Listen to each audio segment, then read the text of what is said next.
Good morning, everyone. Welcome to Contemporary Issue Sunday School class. We are glad to have you here today, and especially glad to have our speaker, Steve Axon, talking about artificial intelligence today. We're going to learn what that is and how it's being used, all that kind of thing. Steve has a master's in computer science and technology interest and a background in finance, and so he's going to bring all that together for us.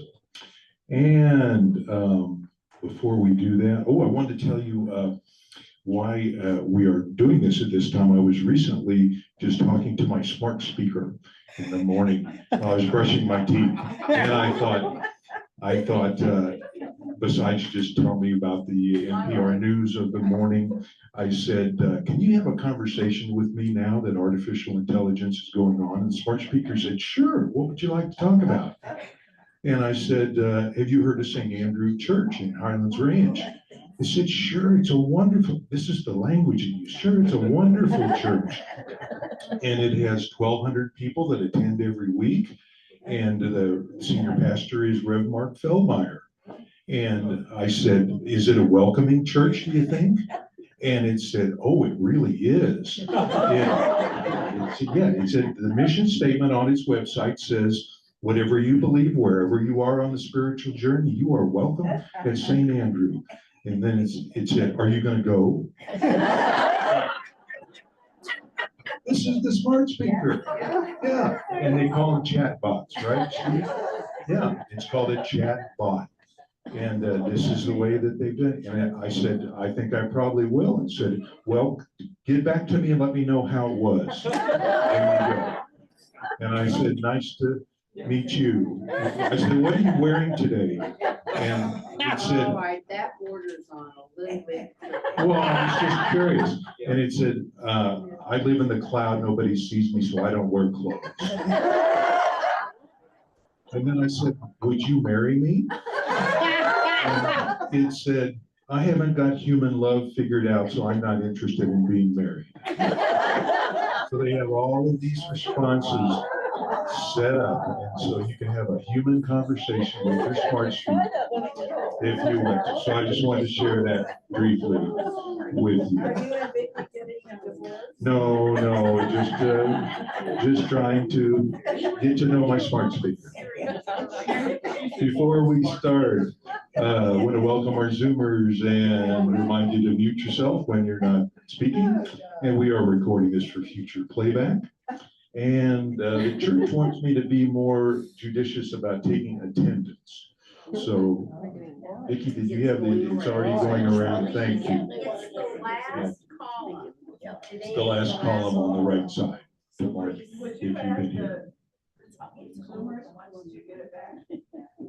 Yeah. That's the Zoomers. Add the Zoomers too, yes, we will do that, yes. But the church likes to keep track of attendance, as Big Brother and AI keep track of us. Even our church is doing that. Well, that's what those things are at the front door.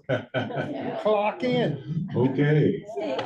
Steve, Yes. they've done that for the sisters group. It's on the planning center. You can check in on that. I know, they want me to do that on the Because they have a website. line out here trying to check in. Yes. Not unless you plan ahead.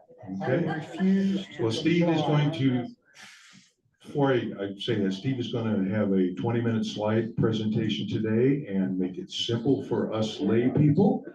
And then we're going to have a good discussion, Q&A time, and we can try and figure out and learn how each of us are using it too. So we'd like to hear about that. Steve and his wife Jenny Jenny's right there. Raise your hand, Jenny. Are longtime St. Andrew members, and Steve has been chair of the finance committee at St. Andrew and other things, and Jenny has led the Big Serve effort in years past. So we welcome them back to our class. And I want to read just a paragraph from Wikipedia, what it says on artificial intelligence, and then Steve will go more into depth.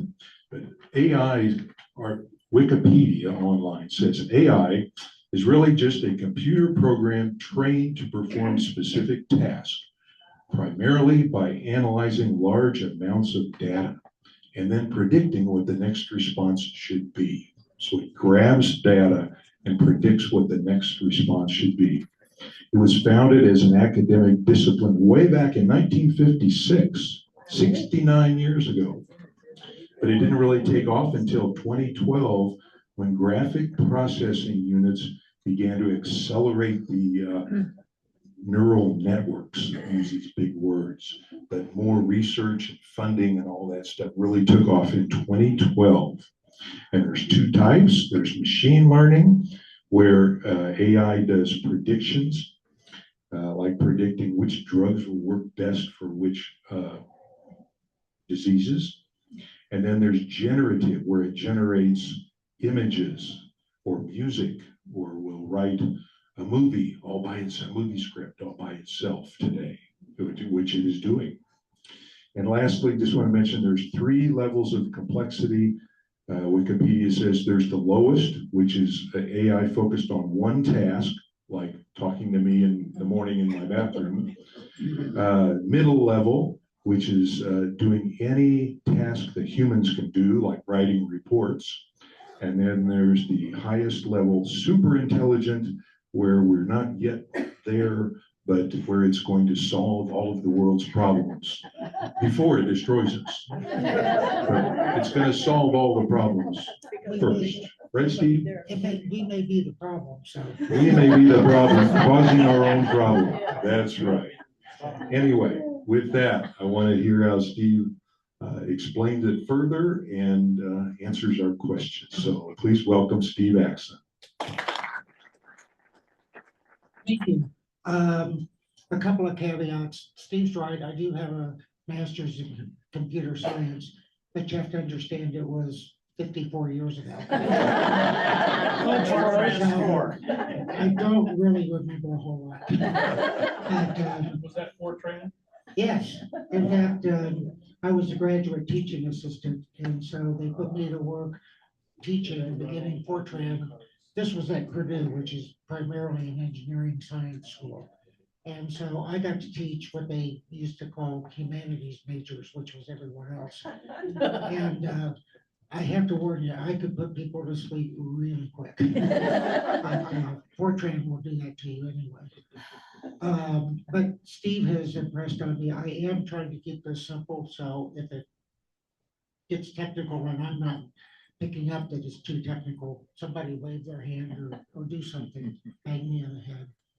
All right, so as Steve said, I've tried to keep this, I think there's 15 or 16 slides. And the hope is that we'll do more talking and question answering and all that sort of thing, rather than just listening to me. But stick your hand up and ask questions, either at the beginning when I'm going through, you know, what is AI and how does it work? So, all right, Steve, you want to next one? Actually, 2 slides. Okay. So first thing we're going to do is talk about AI. Now, you have to understand this presentation was actually generated by AI. I told it I wanted to, I've been going through a site, Bunny Trail. I got interested in AI and I knew that I didn't have enough residual knowledge to really get into it at a great technical depth, but I didn't want to do it at a high school level either. So I got on Claude, which is Anthropic's chatbot, and told it, okay, this is my background, and what I really want is for you to generate a tutorial and sort of aiming the discussion at my level of technical expertise. And it generated it. So, you know, it's amazing. All right, so what is AI? AI is even simpler than what Steve was saying. It reads your query and goes through lots and lots of mathematical transformations, and out pops the next word. Okay, and that's all it does. It looks like it's thinking, it looks like it knows emotions, but all it's doing is predicting the next word. It's very similar to Microsoft Word when you type in or Gmail, it will try to assist you by predicting the next word. That is AI.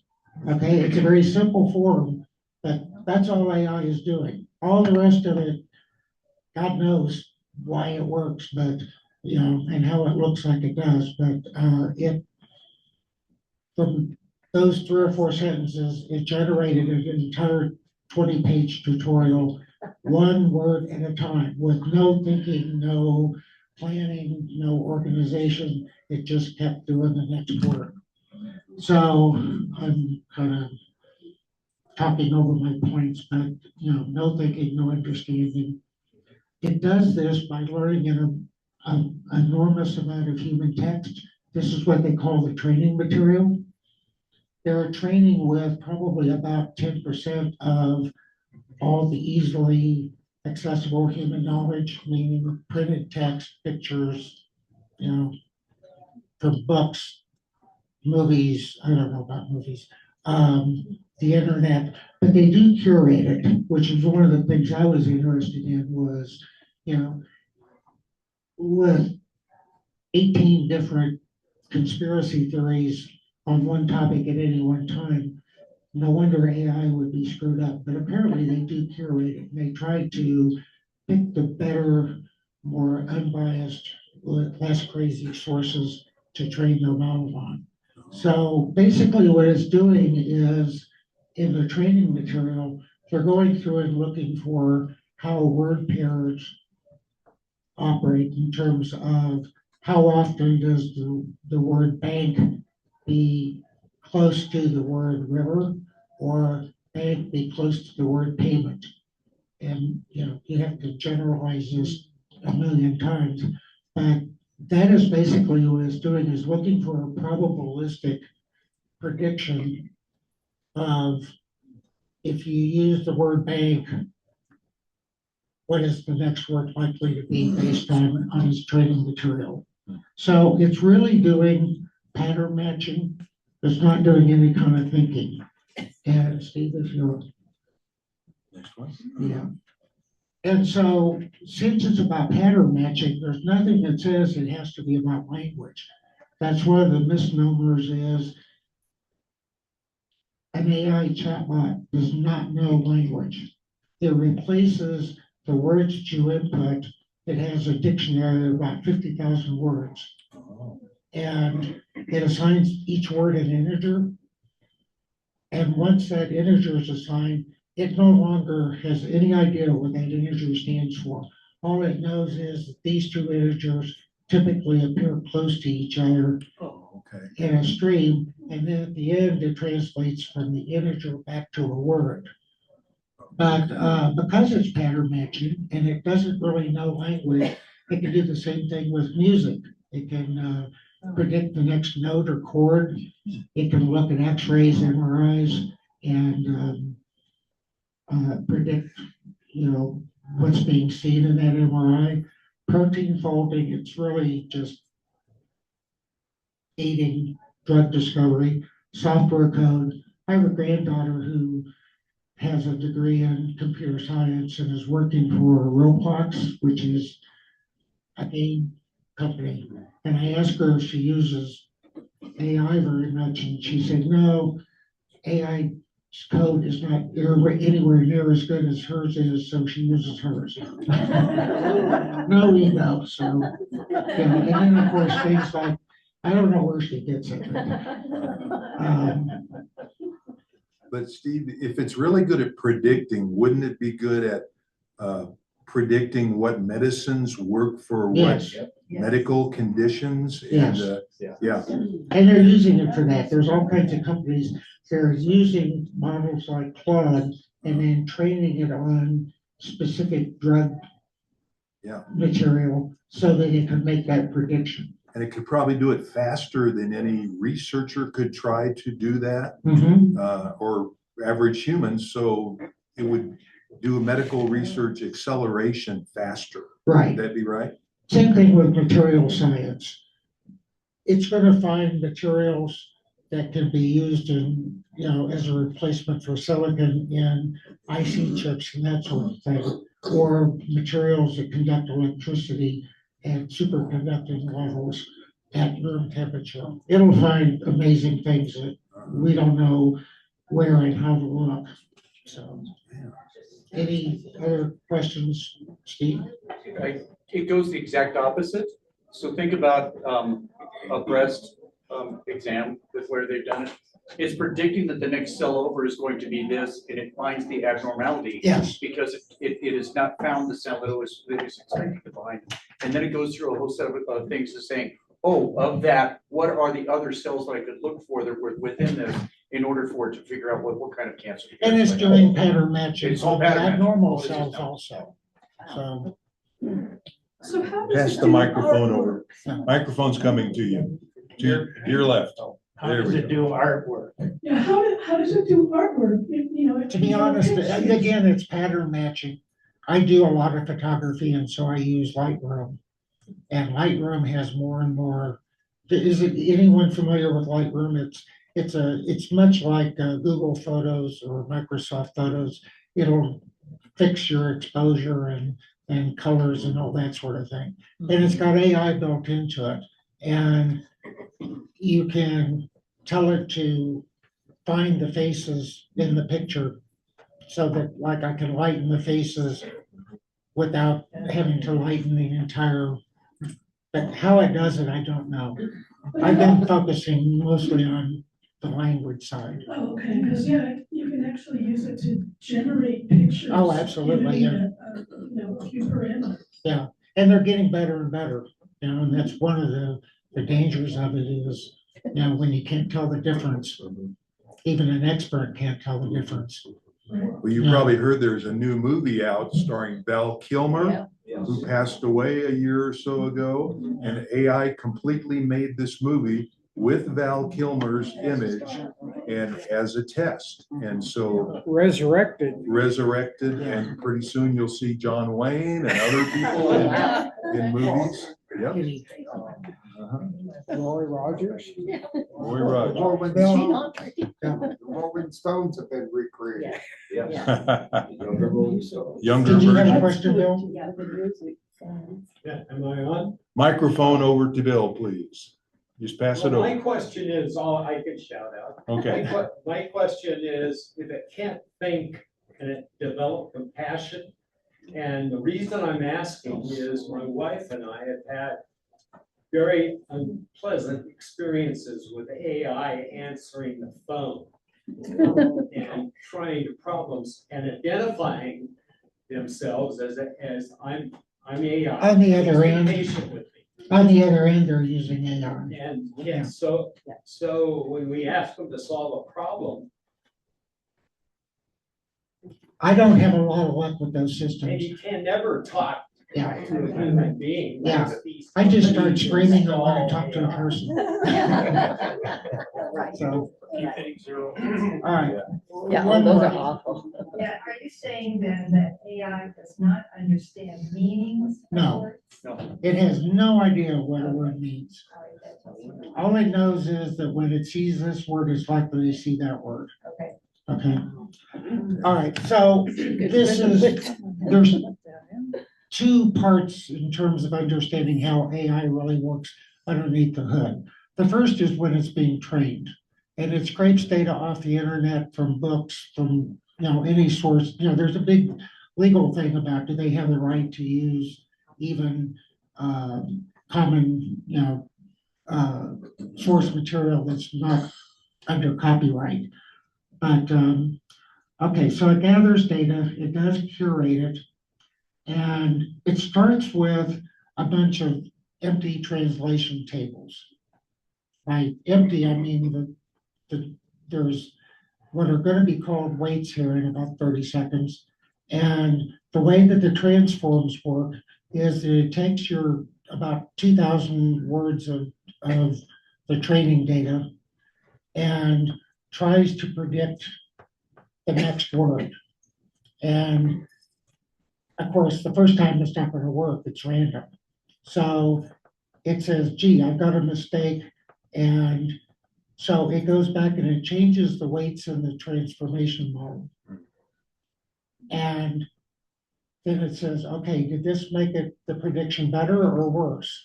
And depending on whether it was better or worse, it'll go back and change the weights again.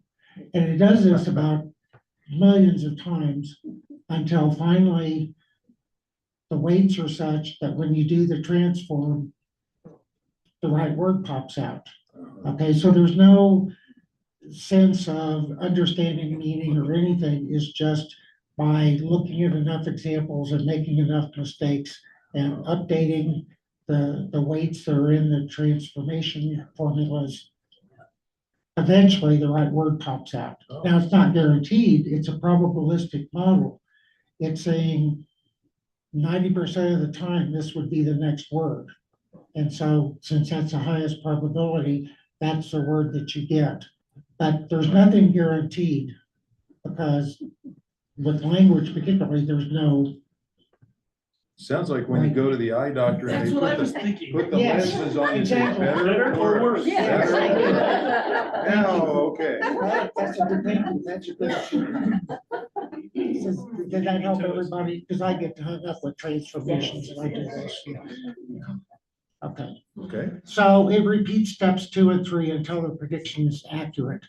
The second point down at the bottom, the training data is curated. I've talked about that. And then the last one, once the training is complete, it throws away the training data. Okay, it's not looking up answers to your queries from the training data. The only thing left after training are the weights that I talked about in the formulas. That's the sum total of about 98% of the model is the weights that it takes to pick out the right response. So How do they keep it updated? they don't. They, like Claude right now, Sonata, I've been using Sonata, they just went to 4.6, but what they call the training date is last August. And so the model itself is current as of last August. But from the queries that I've done, what they're saying is it now allows you to tell it to go out to the internet and look up things, and it will incorporate that into the answer. But it's not part of the model, it's like a bolt-on sort of thing. So it's better than it was 6 months ago when it couldn't look at the internet at all. Okay, so you were, as good as the last training date. And it takes them months and millions, billions of dollars to train one of these models. So it's not something you're going to do every 2 weeks. So sometimes when people try to use it for vacation planning, Yeah, when they try to use it for vacation planning, they look up hotels or restaurants. And you've seen that in the news, that people will try to make arrangements to go there when they travel to other countries. And it's been closed for 2 years. yeah. It's good to tell you what is worth seeing and what's not worth seeing. Okay. But it's going to be at least a few months out of date, chances are. So, Don't count on that hotel. yeah. Do your due diligence. Don't totally rely on AI. Okay, next slide. Not down there yet. All right. One more. One more down. No, other way. Other way, okay. There should be, what happens when you ask a question? The word would be down, not up. Yeah, Down. Right there, down. there, you're query. Okay, there you go. Okay, so that covers how the weights in the model get trained. When you put a query in, it calls that query the context window. And all that means is that that's what it's going to look at to predict the next word. It applies the weights that were developed during training, and it iterates through looking at all the relationships between the words in your query, and out pops the prediction of the next word.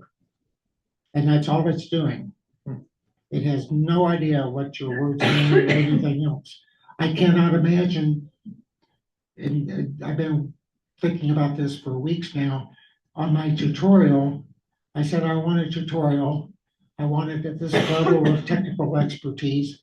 And apparently one word at a time without any pre-planning. There's gonna be 14 sections. It didn't think to itself, okay, I'm gonna do 14 sections, one word at a time, the sections. But it knows that there's gonna be 14. It hasn't generated them all yet, but it's beyond me. Okay, any questions about how the query gets, the other thing I want to point out is that when you ask a second question, it takes the response from it takes the first query through the response to the first query and your second query, and that becomes your context window. And it looks at all those words to generate the next word to an answer to your query. So as you keep conversing back and forth, your context window keeps growing until it gets quite large. But beyond that, it's becoming quite specific because the same words keep popping up in your questions and say Claude's answer. So that's how it, because that's what I do on my tutorial is I just type back, I'm not quite getting that, can you explain differently, or is it working like this? And it will come back and say yes or no. It hasn't told me I'm stupid yet. All right, next slide. Steve? So another thing that's very helpful to do, is it's thinking out of the whole world's conversation, okay? Yeah. It doesn't know where to start. So let me give you a very specific example. If I have a cell phone and I can't figure out how to do this on a cell phone, if you paint the context on an Apple phone, and then immediately it's restricted me to Apple phones instead of Android. So if you give it some boundaries before you ask a question, it will be much more accurate as you start down the conversation than versus the other way. So like his example of bank being Rivers and payments, okay? That if you said, while I'm fishing on a bank or fishing on a bank, and then it gives you more of the context. So if you could start with out of everything, kind of focus. Yeah. And then start asking your questions. Yeah. But by enlarging the context window, each time you come up with a new query, you're using new words and the words keep getting repeated. And as words get repeated, that gives them more weight in assessing what the next probable answer is. So, are we getting that? Do you have a browser? Yep, it's loading. Okay. Some reason it's slow, maybe because I got several things going. Yeah. All right, we're gonna do I hope, a very quick example. Okay, where do you want to go?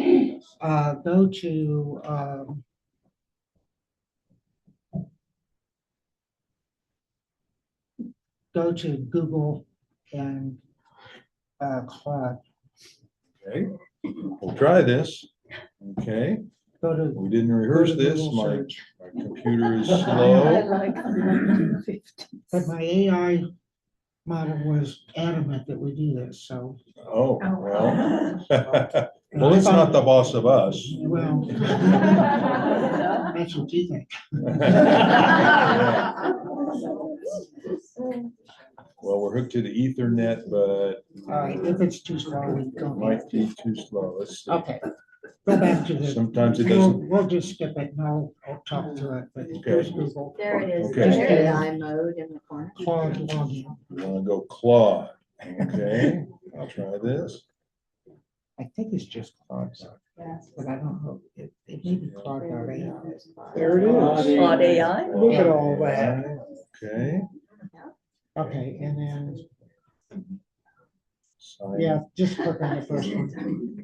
Okay. Meet your thinking partner. I don't think you, there.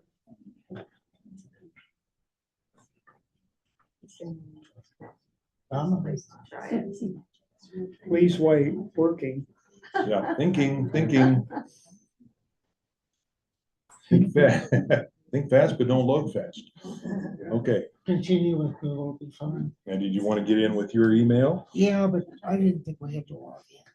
So, we're on my computer, not yours. No, I know that.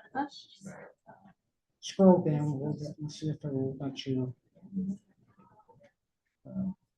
Right, enter your email, or go to continue with Google. See what it does.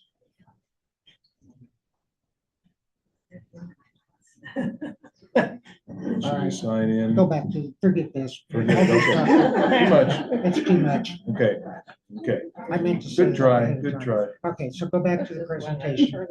Okay. I'm already lost.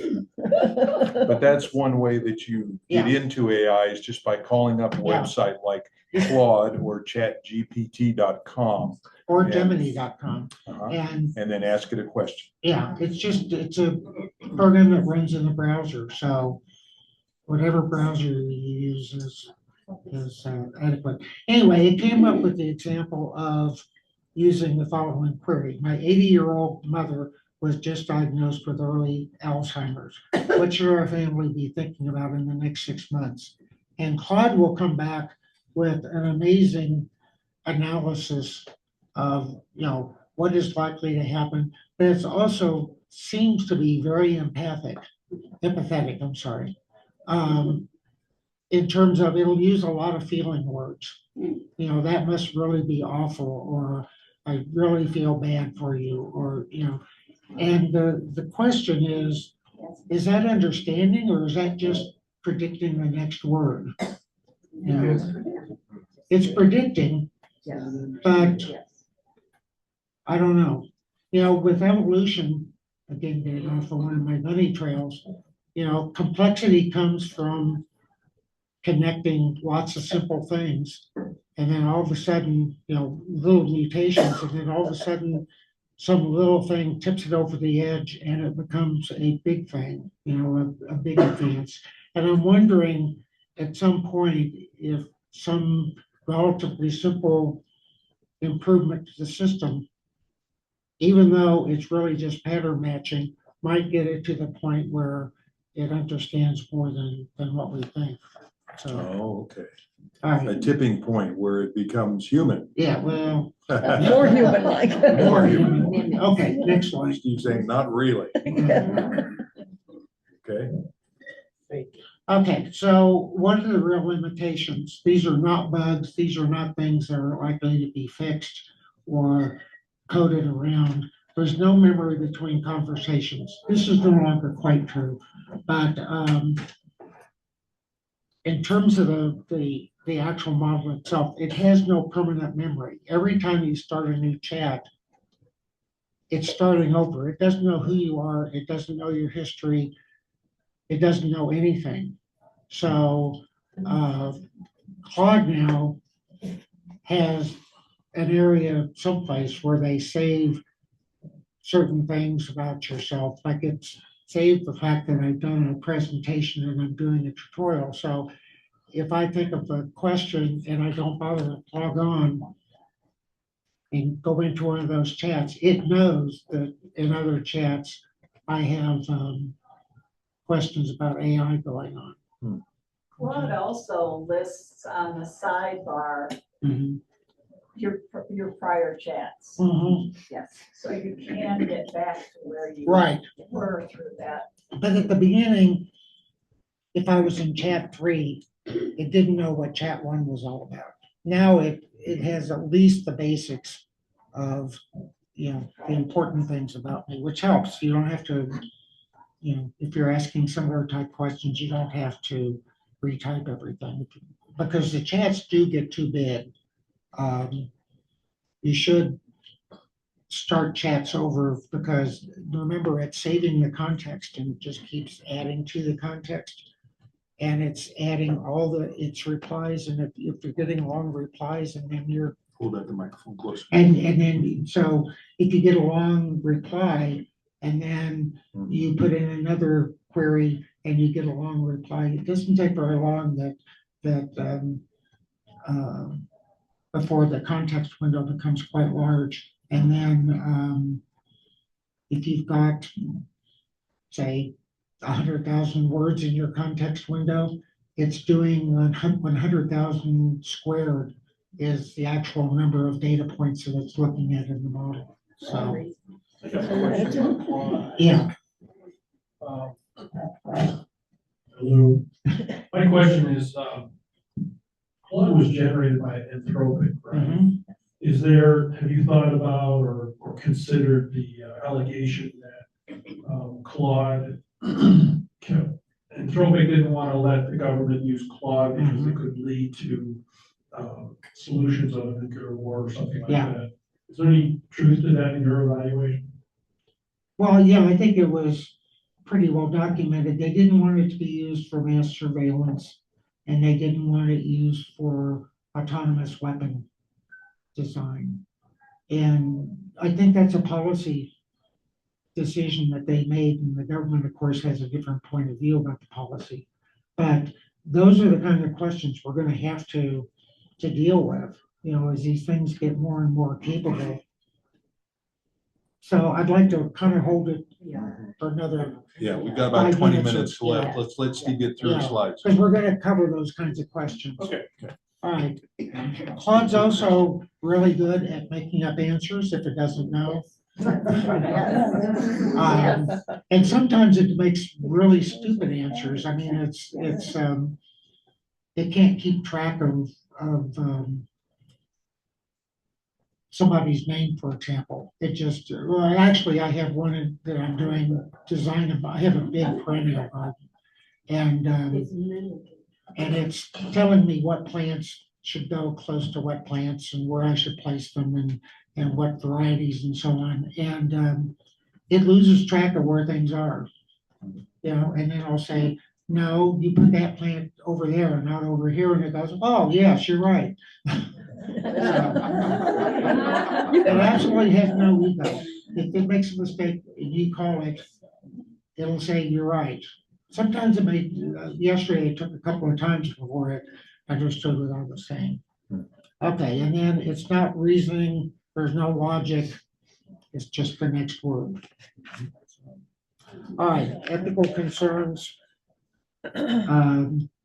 Similar to your question, you know, misinformation at scale. One of the good thing about influencers and conspiracy theorists and all that was it took them a while to generate this stuff. And you could sort of keep up with it.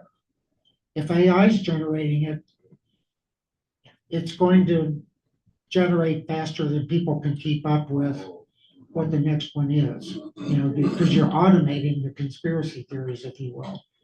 And so how, you know, and as the output becomes more accurate and harder to detect, how are you going to know? Now you can sort of tell what is AI, but it won't be very long. You won't know the difference between AI and what was people generated. Remember I said the training data is curated. That obviously means that some data is excluded, and I'm sure there's somebody someplace that thinks that the far left and the far right are being discriminated against because their point of view is maybe not as important in the training data as they think it should be. Concentration of power. You know, do we really want people like Elon Musk and the whole bunch of them controlling something that's going to become more and more important quickly? Job placement, I'm not convinced. It may be like this is my personal feeling, it may be like the Industrial Revolution. A lot of people may be put out of jobs, but it probably will generate new jobs. I saw that, you know, we talk about the programmers as a group being put out of work, but there were recent statistics that college graduate CS majors, computer science majors, the job openings were up 14%. It was just an isolated statistic, but you know, it's counterintuitive at best. Privacy, I personally don't worry about the privacy. I don't know where the data would go that, or what I'm, you know, I obviously don't put in social security number, financial data, passwords, you know, all the obvious stuff, but it knows a lot of personal things about me, and I can't imagine how anybody could use that. So erosion of human skill. I don't know. Does anybody have an opinion about what that's likely to do? Well, just the GPS that I use with my Yeah. car, and I go someplace that next time I can't remember how to get there because I was dependent on. Right. Always use a map. Or if students use AI to write reports and they never have to do it without it, then they couldn't learn the writing skills by themselves, I would think. No ability to think. Mhm. That's when you use AI on any of your Gmail accounts, for instance. I have a Mac, so I use Gemini instead of Claude, because Gemini works well with iPhones and Macs. And so I was crafting an email the other day, for example, and I usually put my own voice into every email I craft, whether it's for business or personal. And this was an email to an attorney. And I typed it in my own voice first, and it was a little bit complex and crazy. And so AI said, would you like me to fix your email? And I said, sure. Sure. Let's try it. You try it. It did. It cleaned it up. It was exactly what I actually meant to this attorney. So I kept it because all the legal language was what I wanted to use. But my voice was entirely missing. We had been corresponding by email, this attorney and I, and he knew kind of who I was and I knew who he was, and we were familiar with the people. AI took all of that out, and it was as if I had paid somebody to write that email. You did. I sent that email to the attorney because it was quicker than revising it again in my own words. However, I have been working with this real estate attorney and letting him know when I'm using AI. So if I look up information in AI that I'm going to use, I copy and paste that into my email to this attorney and say, I looked this up on Gemini and this part came from AI, so that he has that knowledge. Because I'm finding it's helpful at the next level to tell people that this is AI created. So when they see discrepancies, they can immediately reply and say, well, that part's not true, or this part didn't really happen. And this is what I think we need to be comfortable with, questioning everything and putting our own voice back in. Well, and maybe that will be an enhancement that they make, is that it remembers your voice and then uses it in the, I'm not saying now, but it remembers your voice if you give it some samples and then uses your words and your syntax and grammar and stuff. It's more personality. Yeah.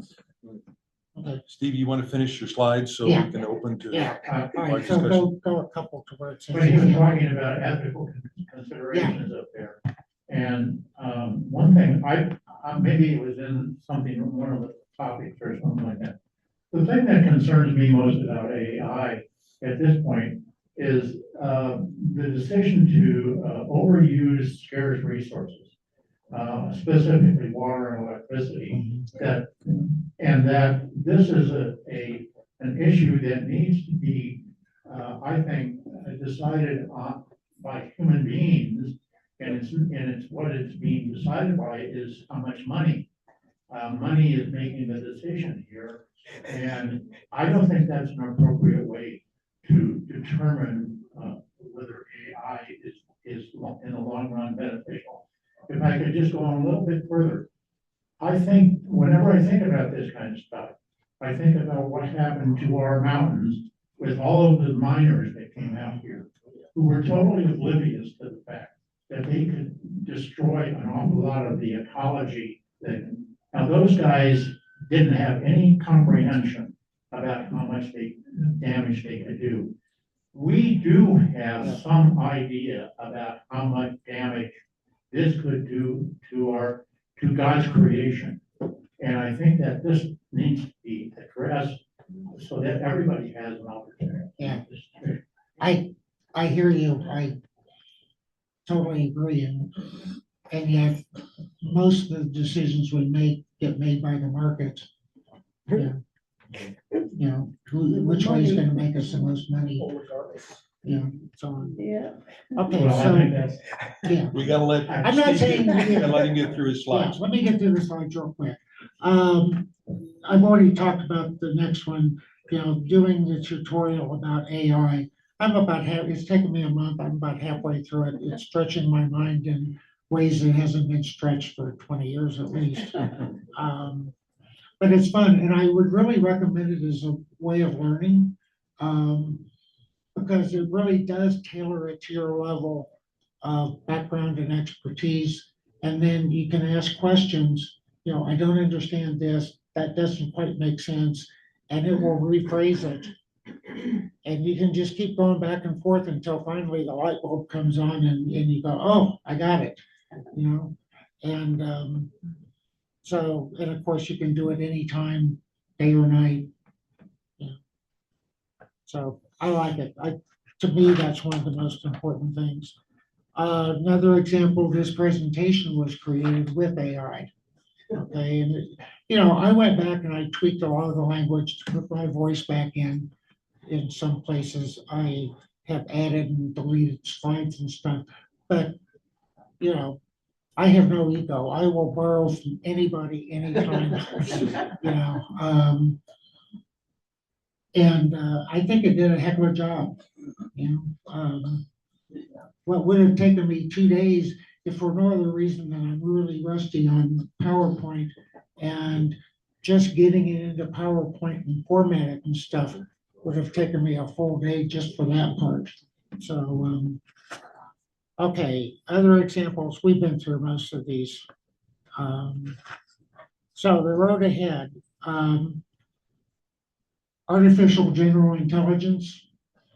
We sort of danced around the edges of it. The only thing I can say, I have no special insight. It has no accepted definition. Nobody knows what it is. They don't agree, you know, when or whether we'll ever get there. I personally don't think it's going to be anytime soon, but I wouldn't have guessed from predicting the next word that AI could do what it's doing today. So, you know, maybe. So general intelligence meaning think like a human, Think like a human. independently on its own. Yes. Okay, not just predicting the next word. But you have to remember that the human brain has sound, sight, touch, smell, whatever the senses are, you know, in addition to printed type stuff. And it integrates all those and sometimes puts 2 and 2 together and comes up with 5. And it turns out 5 is the right answer. So, you know, the creativity section is, or the challenge, I think, is to me the big one. Nobody really knows how the models work when it hallucinates. Nobody knows why, you know. I thought maybe it was a crummy input in the training models, but apparently that's not it, so. Okay, and all of these are really moral, ethical questions. You know, and personally, I don't want Elon Musk making the decisions. I think he is. Okay, last slide. Okay, just read through can everybody read it? Just, you No, know. we'll read it for you. Number one, how do we maintain trust in information when AI can mimic truth so convincingly? Yeah, that's a good one. That's good. Yeah, how do we know what's true and false? You don't. I'm gonna give you an example of what happened on that. I was asking, I'm doing work with some mineral interests in the state of Florida that have been in my family for generations. And that's why I was working with the attorney. So the other day I thought, well, what if my grandfather, who I never met, actually was the one who first bought those minerals? So I asked AI, who I've been working with, and I said, my father's father may have bought those minerals in Hardy County, Florida. Can you tell me what year he might have bought them? And AI came right back and said, your grandfather, Victor Kirschner, bought those minerals in 1911 in DeSoto County, Florida, before Hardy County, Florida existed. And then it told me the legal book that those mineral rights were recorded in. And I came back and I said, I didn't have a grandfather named Victor. Oh, yeah. My grandfather's name was Charles Henry Kirschner. And did he buy those minerals in DeSoto County? I got this big, long report that said, absolutely, in plat, blah, blah, blah, in, such and such legal documents, your grandfather, Charles H. Kirschner, bought those mineral interests in 1911. And in fact, it would be against federal or state law to take those mineral interests from you when they've been in family ownership longer than 100 years. And then it gave me the legal documents that should be used to defend our mineral rights. So the point is, you don't know whether or not it's true. Unless what it's you pulling. keep asking and you question and you call it on it, if it has inaccuracies, you do not know that it's inaccurate. So you have to use it carefully. But I And you think, have to continue questioning. but I think that's true when you're talking to people. Doctors, I was a CPA at one point. Believe me, you gotta pin down the CPAs on tax law too. So, so. But the assumption is AI is gonna be so smart, it's more accurate than other people, and we can't assume that yet, just because it's smart. So there was a chart that I found. There's been Mensa and other organizations have done questions against each one of the chatbots. Okay, so and then they actually rank the intelligence of each one of the chatbots. So what you need to think about is, which I think is really humorous, is that the models of each one of these is as if they built their own epistemology. This is the way that I think that it is through numbers. Okay, so that is the way my representation. And then the next thing that's so funny is, what if it was, I'm going to say it, a simpleton developed the model versus somebody that was a Mensa that developed the model? And if you apply the same question to each one of the different models, you will invariably get different answers. And once again, you have to validate and trust everything else that's going along with it. But I just thought it was hilarious that they actually ranked bots then as to this is a smart bot and this one's like really A dumb bot. a simple. I want to go to our Zoomers, always give them a chance here, but let me finish just those last few comments. Questions worth discussing. Number 2, what human capacities like empathy should we be careful not to outsource to AI? Number 3 question, who should benefit from AI and who's responsible when it causes harm? And number 4, how do communities like ours help members navigate this new landscape? Yeah, good question. How do we teach people how to use it? Yeah. Okay, Zoom folks, thank you for joining us. Anybody got a question? Susan's got her hand up. Go ahead. So as you know, I'm in Toronto and we have Geoffrey Hinton up here, who's considered the godfather of AI. He's a faculty member at University of Toronto. And I've heard him speak many times. And most recently, his whole talk was about the whole concept of sentience. And his belief is at this point, it's evolved to the point where it's sentient. And, that's very controversial, but he stands by it. What's the word? Sentient. Sentient. Meaning like, Susan, how do you define sentient? What do you think it means?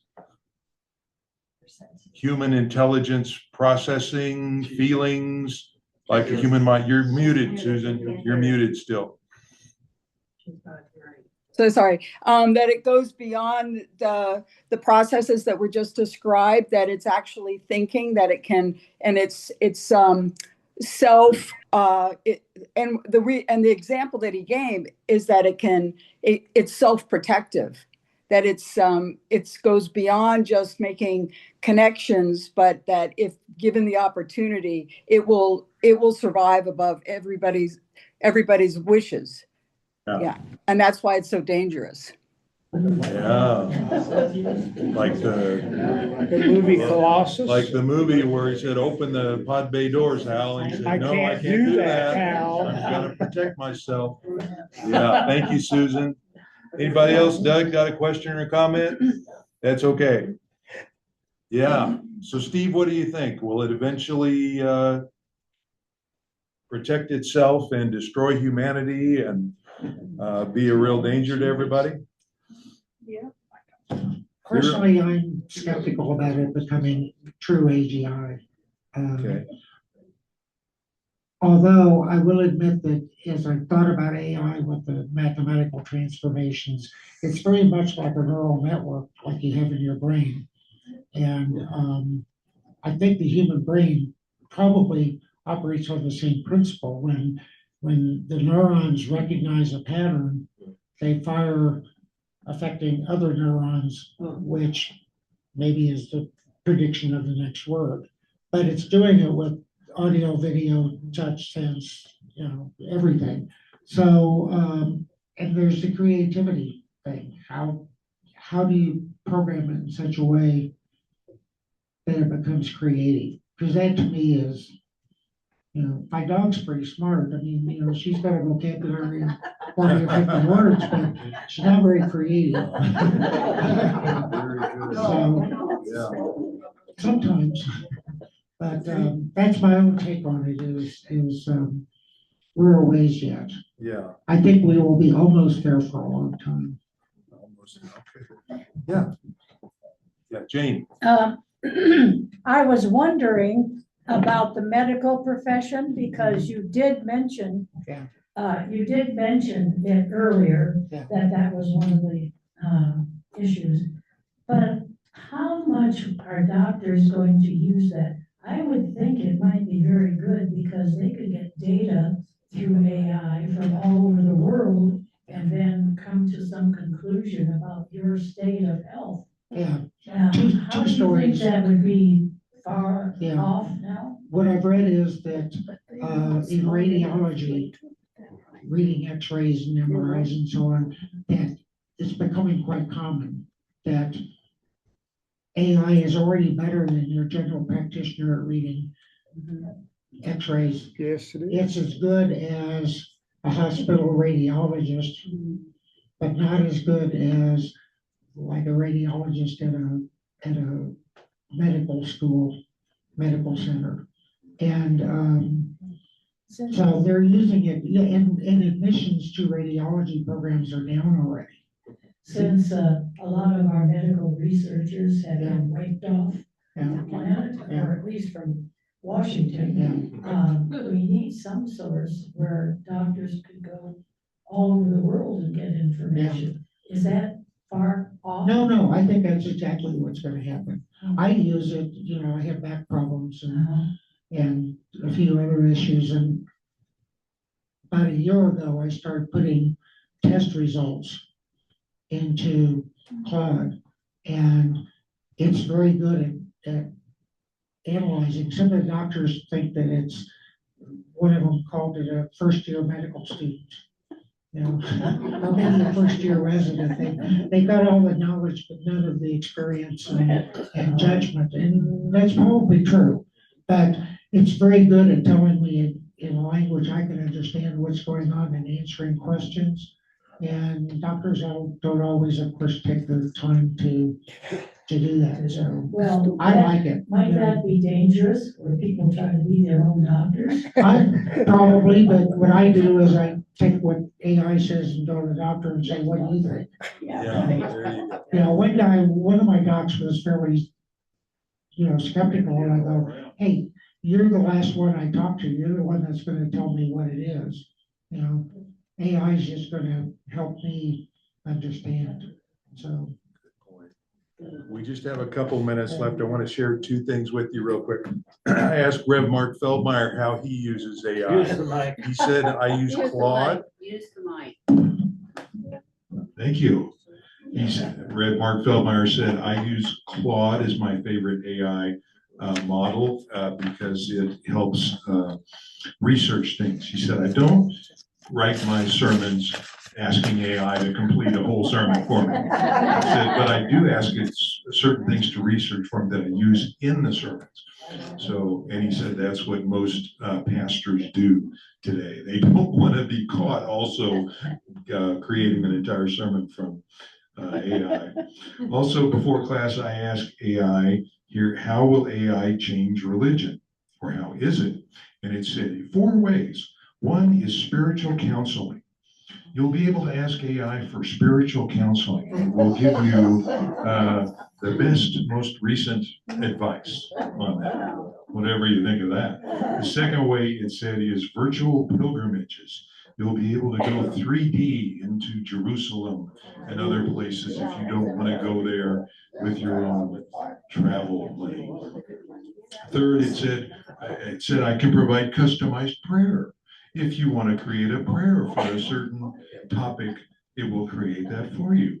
And lastly, it said, I'll create a wedding script for your personal religious beliefs. If you want to do a wedding or vows or a script for some ceremony, it will create those in accordance with your religious beliefs. What do you think of that? I used it for book recommendations. I'll read box tops. Is this on? Yeah. Yeah. I'll read box tops if there's nothing else to read. So, I asked it about the book I was reading and it gave me kind of a synopsis and what does it all mean? And so we started trading back and forth. Well, yeah, I like this one, and it goes, have you read that one? And it gave me a really good list of books. And again, it's curated for me and my interests. So, there's 1,000 ways you can use it. It's to me, it's going to be like Google is just, it's not just giving me the links to the websites. It's answering my question in English. On marriages, it might be a 90-day free trial. Yeah. The AI recommends a marriage, it'd be a 90-day free trial. Very good. Well, thank you, everybody. Good discussion. Thank you, Steve, for telling us about it. Next week, you'll be back with us for Sunday school class, and thank you for coming today. Bye-bye. Gee, I remember punch cards. I remember punch cards. I used to really read them. And then